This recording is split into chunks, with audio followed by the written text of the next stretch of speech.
Hey, good afternoon, everyone. I'm Jeff. And I'm Chris. And we are your prepared neighbors and hoping to become your go-to resource for personal and community preparedness.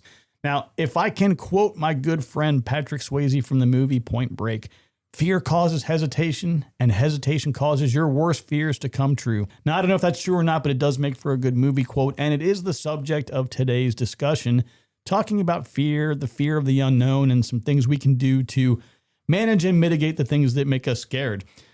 Now, if we talk just very broadly, what is fear? Now, naturally, your body's response to fear is part of one of the two major systems within the body, the sympathetic and the parasympathetic nervous systems. So the sympathetic nervous system is often referred to as the fight or flight, and the parasympathetic is the feed or breed. We're talking specifically today about the fight or flight side of things and in trying to figure out, what causes you to kind of go into fear mode. I think that if we look at the world that we live in today, and I mean, we all kind of have seen a lot of change. If you've been around for 20, 30, 40 years or more, you've seen a tremendous amount of change. But media and social media, to me, in my opinion, is a really big driver of fear. Back before the internet was a thing, you didn't see, anything. I mean, it was all day long. You just had a normal life. And then there was like the 5 o'clock news. Then you'd have the 11 o'clock news. But they didn't get on the news and talk to you about the local Boy Scouts doing something really nice, in the community, or rainbows, unicorns, and butterflies. It was always murder, death, war. What's causing your drinking water to be unsafe? Anything to get you scared and to keep you tuned in. It was bad enough years ago, but with the 24-hour news cycle and phones being surgically attached to people at birth now, I just think that it's really easy for people to live in this constant, perpetual state of fear. And that also constant state of having to be entertained by videos of people, doing simple things or silly things. But I digress there. Fear is an incredibly powerful thing. It is what has allowed early mankind to see and recognize a threat, to decide to fight or flee or hide. And it's the reason that all of us are here today. But we have to figure out a strategy for how we're going to manage it. So today we're going to talk about a few things that you may fear or may be causing you fear or anxiety in the preparedness space and how we're going to mitigate them. So it's kind of tough sometimes to even think about where we get started. That's a big challenge. Just where do I kick off my preparedness journey? And I think just being overwhelmed with, wow, I got to get prepared. But what do I do first? It's not knowing, I think, that causes a lot of fear. And in terms of mitigating some of that fear, I think one of the easiest is turn your phone off. Stop looking at all the news, because a lot of thought and design has gone into how to put these broadcasts out, what is going to engage someone and keep them, like you said, what's going to cause them to keep listening, because we want people tuned in. And when we realize, what, I have zero control over that. What is happening over there does not affect me today. So yeah, I can turn that off. So that's a great point. And it reminds me, if anybody has ever known anyone who was an alcoholic or had an alcoholic in the family or anything, you have the serenity prayer. God grant me the serenity to accept the things I cannot change, the courage to change the things I can, and the wisdom to know the difference. That to me is a very, very powerful thing. My grandmother had that hanging in our house when I was a kid, and I read it all the time and really didn't understand it. But that is a critically important thing, to be able to recognize the things that you can influence and control, and to not let things that are completely outside of your world and your realm dictate your happiness. Don't let someone else's behavior, the circumstances, don't let them steal your joy. When I think specifically about the idea of, where do I get started? Where do I have almost that analysis paralysis. I think when Chris and I first started talking a long time ago, a lot of the discussions were like, oh my God, do you see what's going on with this? Do you see what's going on with that? We were almost... I've got to go out and buy this. It's going to be gone. So that's another, we can go talk about that all day long, but you see these things going on and you just keep thinking like, well, I better take this action because that looks scary. I better do this and this and this. A lot of what we were doing, even though we kind of get geeked out about preparedness and we get excited about it, I think a lot of what we were doing was fear driven. Oh, I was definitely tuned into the news. There were so many things happening, and each news broadcast seemed to portray the end of the universe is imminent. It's coming. It's just around the corner.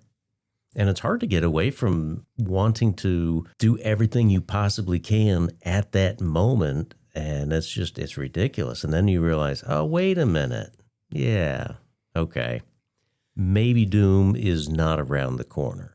Yes, I do recognize that the state of the world that we're in right now, in some respects, is no different than it's ever been. There's always been calamity. There's always been some level of chaos. Some level of chaos.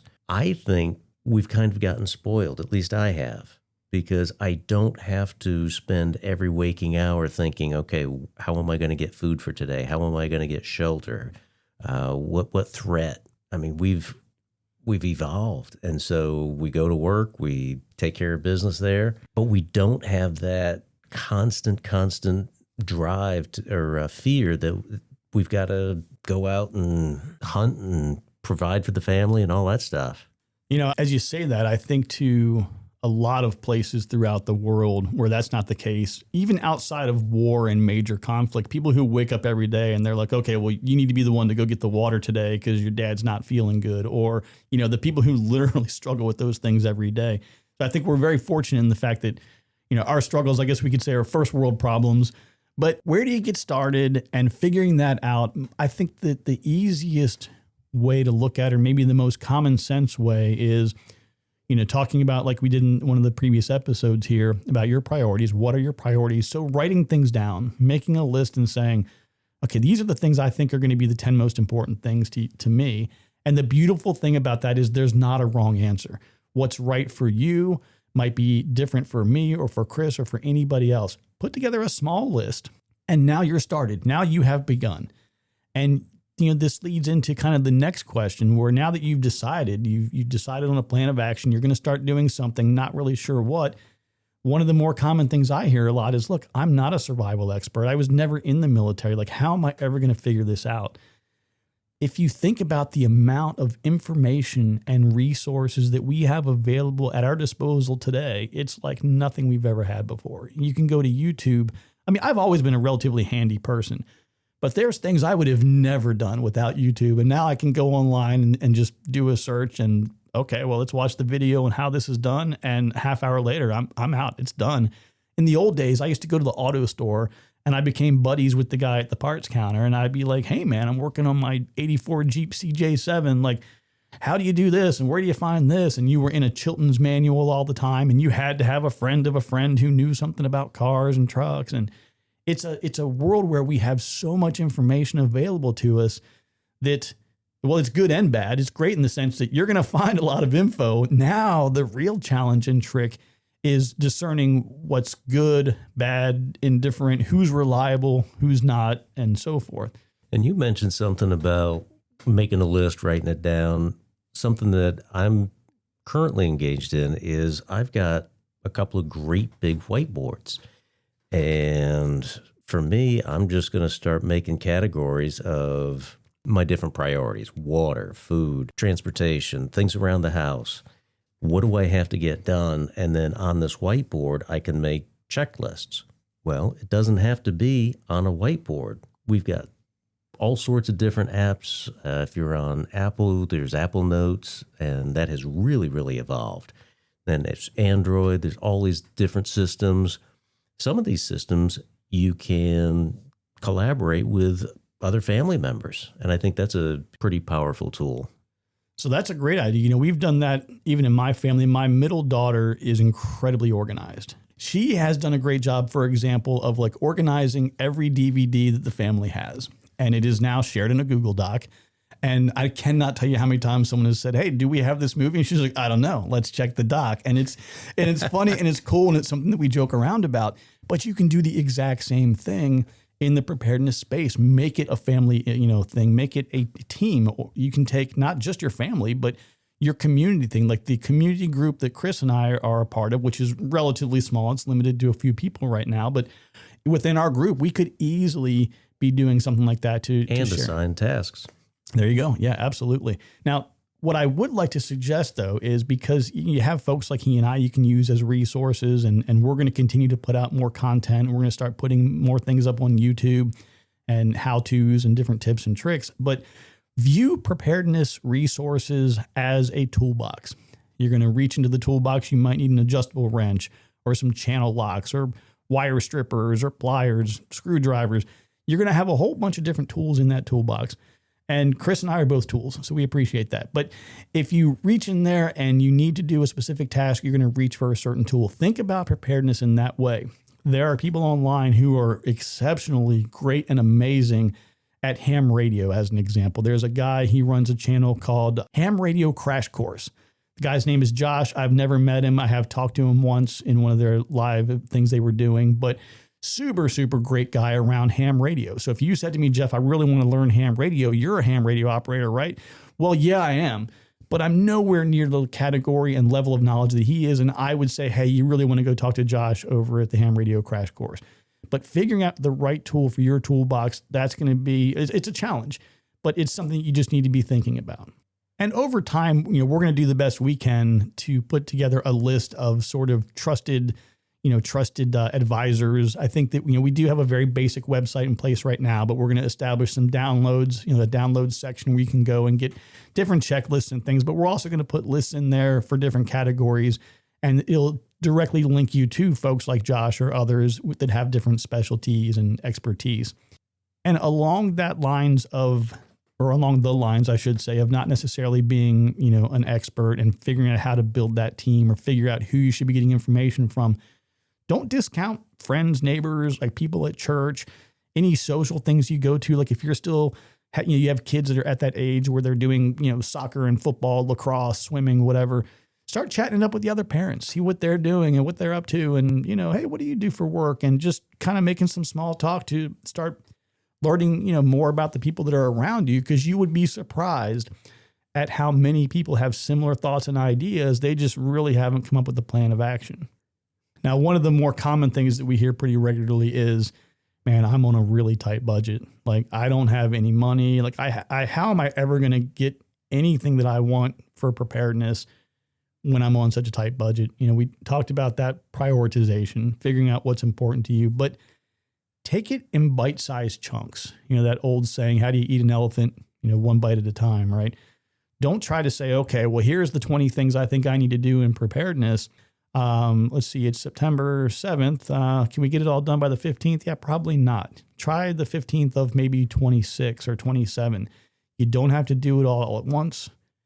Find bargains, find deals. We talked about in one of the previous episodes, hitting up, yard sales, Facebook Marketplace, Craigslist. Now, be careful dealing with some of those folks that you come across over there, but do your due diligence and some research, meet in a public place, in fact, a lot of them are doing those things. You can meet at the police station, which is kind of neat if you want to do a deal.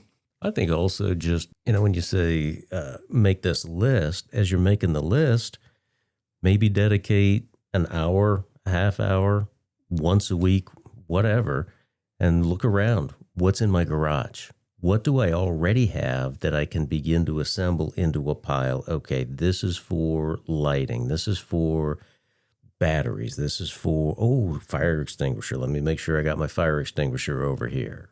Do I have any camping equipment? All right, well, camping equipment is absolutely fantastic, because in there you may have water filtration systems. There's also sleeping bags. Yeah, taking inventory of what you already have on hand is huge. It's a great idea.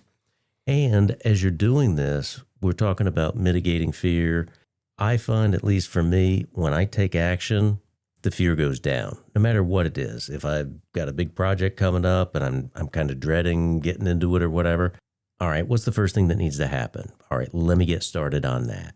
Action definitely destroys fear, because you're focused on something other than the unknown. Most certainly, yep. And in addition to a number of tactics and techniques and ideas that we'll share over time here, I think one thing to think about, just real quick one, you're in the grocery store and you know that you want to maintain some canned goods for long-term food storage, but again, you're on a budget. Most things that you can get, I buy a lot of great value vegetables, canned vegetables and things. I think usually they're somewhere between like 55, 60 cents and up to maybe $1, $1.10.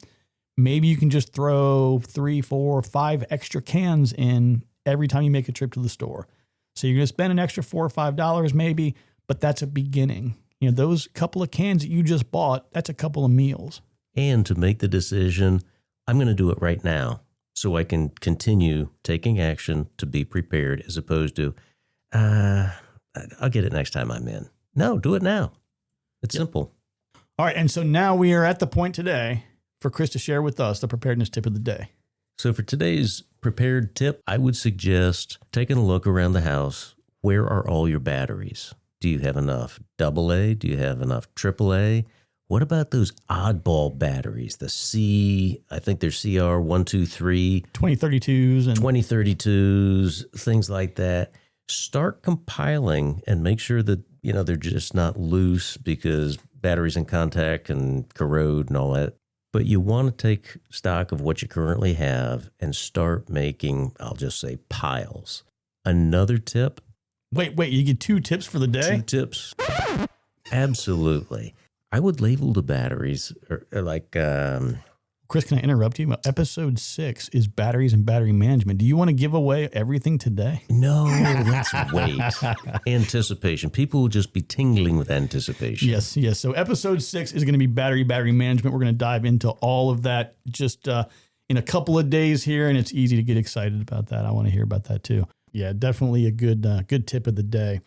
Now, the next thing that people are often afraid of is, or one of the things that they can kind of hold them back as an item of fear. There are so many preparedness and survival, podcasts, YouTube channels, websites. How do I know who to trust?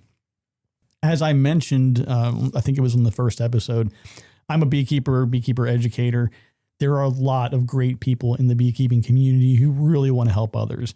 And there are a lot of people putting out just absolutely terrible information. I used to think that maybe this was just a beekeeping thing. It was just unique to this space, but it seems to kind of happen everywhere with everything. And I think that it's not a situation where people are waking up one day and being like, hey, I got an idea. Let me go put out really bad information. I think everything is being done with the best of intentions, but not necessarily always the best of execution. And what I mean specifically is, I can tell somebody exactly how to do something in beekeeping, and that works 100% of the time where I am. But they might be in a completely different climate with completely different forage for their honeybees, and everything I'm giving them for my area absolutely will not work where they are. So I'll give you the same advice here that I give to beekeepers and people all over the world. Ask a lot of questions, and also ask multiple people the same questions, and then try to form a consensus. Now, in beekeeping, I always advise people join a local bee club. I don't broadly recommend that in the preparedness space, in the preparedness community, because for whatever reason, preparedness is sometimes viewed as like an extremist activity. So, maybe it interferes in some way with the government's ability to maintain control. I don't know, but I've seen a lot of, I think that community also doesn't do itself a lot of favors sometimes, because they frame things as being prepared and preparedness, and then next thing you know, you're a part of a militia, and you're getting yourself in a position that you don't want to be in. But I would say use a little bit of caution if you're going to form a preparedness group. But if you do, it's great, and it's one of those things where, again, you create a little email list, you create documents like we talked about, where you're sharing information, and anything you can do to be collaborating together and sharing and not having to reinvent the wheel every time. It's a great thing, but make sure that you're looking at multiple sources and asking a lot of questions. And always trust your gut. It'll never let you down. Yeah, that's huge. And I remember when I used to tell, when I used to teach medics and paramedics years ago, I would say to, really breathe deeply through your nose and take in your surroundings when you go somewhere, because even though we're all relatively domesticated, you still have very primitive senses that are available at your disposal. If you ever get that tingling, hair on the back of your neck, do not ignore it. Do not ignore that. I've told people for years. I tell my wife, my daughter, and there's been lots of studies done. In fact, I think there was a study done about Jack the Ripper, and in every case, and I think this is true for most victims, they felt something wasn't right. They had this feeling. And those that paid attention to that feeling came out just fine most of the time. Yeah. Never downplay that. Never.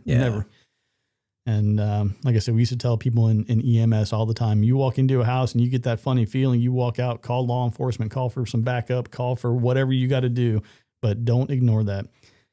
Now, next, this is the final one that we have on our list today, and it's this fear, this feeling that you'll never be ready. Now, that's not necessarily a bad thing, because adapting to changes and your surroundings and circumstances and just plain aging, these are all things that are going to contribute to the ongoing journey for preparedness. So don't worry about getting to an end goal. Just recognize that whatever you do today, no matter how small, it makes you more prepared than you were yesterday. Just make a beginning. Start. Do something. Anything. Because if you wait till, there's an old expression, if you wait till all the lights are green before you go, yeah, you're going to be sitting at the house all day. Well, I don't have anything else today. Chris, you got anything you want any parting words of wisdom? No, just don't worry about doing it all. Just do a little bit every day. Just whatever you can. Be comfortable with that. Don't worry about what you can't control. And don't forget to smile and laugh, and don't take yourself too seriously. Don't take life too serious. Be serious about what you're engaged in, but don't lose perspective that I believe life is to be enjoyed, not endured. And so as I'm going through this whole process of getting prepared and ultimately being prepared so I don't have to get prepared, I was going someplace with that. I don't know. Train of thought just got derailed. That's the beauty of getting older. Oh, I know what it was. As I'm going down this path of getting prepared, I'm making it interesting. It's like, oh, I get to learn something. One of the things that I've been wanting to do for a long time is I want to learn 5 really good knots, because I can tie something down. What if I don't have a ratchet strap? What if I don't have that bungee cord? But I need to be able to bundle something or tie something. It's one of those basic, I would consider it a basic man skill, but yeah, I don't have that. So you don't have basic man skills. Well, I'm lacking in some of them, let's just say. I have this vision of you like on like a turtle on your back with all 4 legs up in the air. Flip me over. I've fallen. Well, everybody, so as you can see here, we're starting to bring in more details, a little more content. We're getting away from the broad and starting to merge into the specific. So the upcoming next episode, we're going to be diving into the essential items for emergencies. Episode 5 is going to be talking about power outages. Episode 6, batteries and battery management. We've got a whole lot in store. We are just beginning to scratch the surface. So if you're enjoying what we're doing here, please tell a friend, rate the podcast, subscribe to be notified of new episodes. If you'd like to catch up with Chris and I, or you have something you want to share, you want to suggest a show topic, or just want to reach out and say hi, feel free to email us. It's info@preparedneighborspodcast.com. And as always, remember, don't be scared. Be prepared. See you next time.